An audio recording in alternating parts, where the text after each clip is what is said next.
Hi friends, Krista here. Thank you so much for stopping by Books and Jams. I am here today to talk about my goals from 2022, my reading goals specifically, and how did I do? Did I complete them? Did I not complete them? Let's take a look.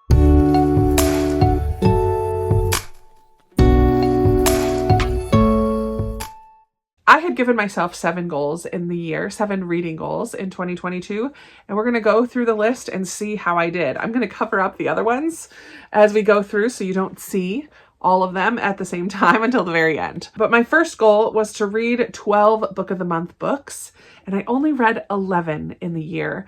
But I'm not counting this as a failed goal because I did have one that I DNF'd. I don't think I ended up counting that one. And I had a bunch that I unhauled. Once I discovered Pango, and when I took an honest look at my Book of the Month shelf, I realized there were a lot of books on there that I just didn't care as much about. So I had my goal of read 12 Book of the Month, and you can see there's one space not filled in, but I'm still counting that as a win because of the DNF and the unhauling situation. The second goal was to read 20 books that were in series, and as you can see, I blew that goal out of the water. I definitely read 20 books that were in series. When I take a look at my series tracker, I had 20 books that were sequels. I had 5 series that I started in the year, and then 10 series that I decided I'm DNFing. So I read 25 books that were part of a series. At least 20 of them were sequels. And then 10 series overall, I decided to DNF. I will be doing a separate video sometime soon about all of my series. Where's my series page in here? I've shown you this page before, but this is the spread idea that I got from Tia and all the books. You can see some series are just crossed off. I'm no longer going to be reading from those series, but I like this because it does show like the pink is from 2020, the blue is from 2021, and then the yellow was 2022. And I have a whole nother page. However, this is not up to date. I don't think I added all the series that I actually started in the year. So I will be doing something different for 2023, which I will show you again later once my journal is finished for the year. I do love this kind of a series tracker, but yeah, it's just not up to date anymore. So we'll see. So yay, so far 2 for 2 in my book. The third goal is to increase my NetGalley score. And at the beginning of 2022, I had a score of 36%. And by score, let me back up a little bit. NetGalley is an online website where publishers put their ebooks, sometimes also audiobooks, available for readers and reviewers to read ahead of time and let people know about them, kind of spread the word, spread the buzz. They do recommend that you have a feedback ratio of about 80%. A couple years ago, my feedback ratio was in the teens, 16, 17%, very poor. I kept requesting books and then not reading them. I don't read a lot on digital, on Kindle, and that's what these are. They're ebooks. So I have quite a backlist. I think I joined NetGalley in 2017, and then I stopped using it for a number of years. And then a couple years ago when I started doing anticipated reads, that's the majority of what I was requesting, but I would also be on there. So I would find other books as well and request them. And I just, yeah, my feedback ratio was not great. So I started the year at 36% and I ended the year at 48%.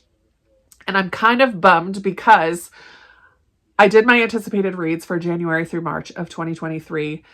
And I think if I had one more NetGalley book that I read in December, and I didn't write my review for that book until after I had requested and started receiving ARCs of our advanced reader copies of some of my new anticipated reads. I wish that I had switched that and done my review first, got my new percentage, because part of me was hoping to get to 50% by the end of the year. 48 is super close, and I'm very thrilled with that. My goal in my book is increase my NetGalley, and I did that. So goal accomplished.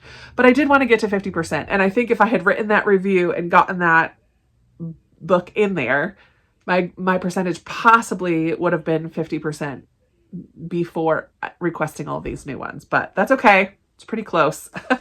And it successfully completes that goal that I had. So I'm very pleased with that. My next goal here says read 12 Christmas books. And Christmas books are the books that I exchange every December for the last 3 or 4 years with Sarah from Sarah's Nightstand, Lindsay from Lindsay's Little Library, and the past couple years also Amanda from The Curly Reader. And I did do that. I read 13 Christmas books. So I'm very, very pleased with that. I have a whole cart now of books that are my Christmas book exchange cart. And so many on there that I really want to read. And these are books that these girls think that I'm going to like. So I definitely want to make that a priority. And I'm really thrilled. So far I'm doing fabulous with my goals. 4 for 4. And here's where it all breaks down. But remember, like I said in my goals for 2023 video and in my 23 goals for 2023, these are just for fun. They're a way to kind of guide and give me some intention in my reading. They're just for fun. Obviously, none of these really matter. And that's okay. For 3 years or so, I chose 4 authors or 5 authors. This is the third, 2022 was the third year that I chose some authors on my shelves where I own 3 or more of their books and I wanted to read at least one of them. So the 4 authors that I chose in 2022 were Billy Coffey, Heather Gutenkopf, Jennifer Robson, and Jennifer Ciavarini. And I read from Billy Coffey, Heather Gutenkopf, and Jennifer Robson. I did 3 out of the 4, so I think that that's fantastic. I do still have a couple historical fiction, obviously, from Jennifer Ciavarini.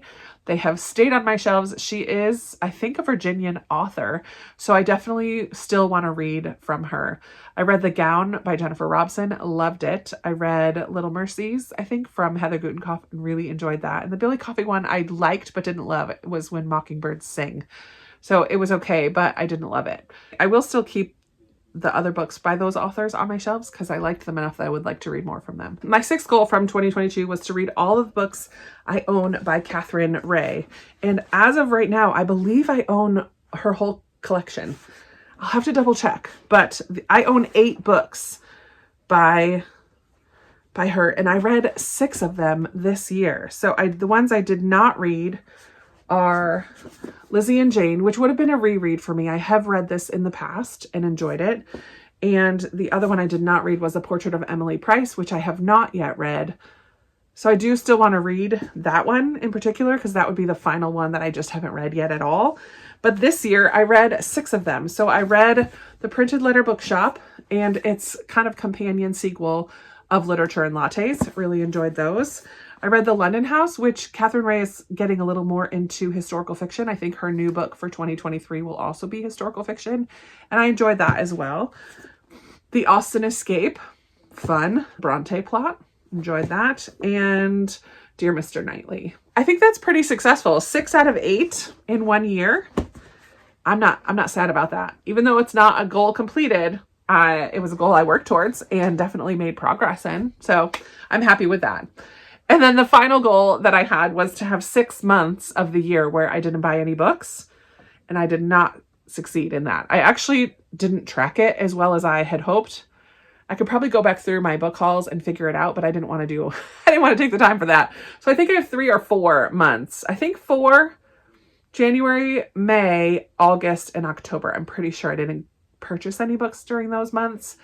But I discovered Pango in 2022 and have been selling lots of books on Pango. Thank you for any of you who shop my Pango shop.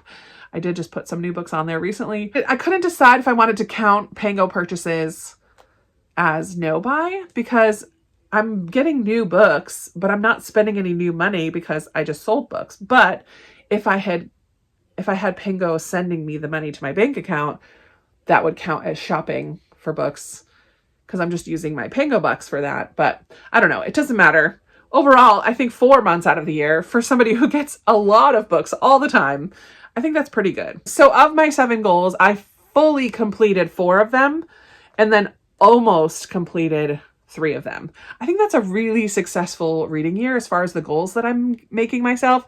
I love that because it tells me that I'm setting appropriate goals. It is a challenge there were things in here that were a challenge that I had to be intentional about, but it was also fun and not a big deal if I didn't do them. So I'm really pleased about that. And that's going to be it for me today. So let's chat down in the comments below. I always love talking with you down there. Let's talk about goals. How did your goals go for 2022? Do you have good goals ready to go for 2023? I know we've kind of already been talking about that in a couple other videos, but I just love talking with you in the comments. So let's chat down there. And really thank you so much from the bottom of my heart for watching. I always appreciate the fact that you're here supporting me and watching.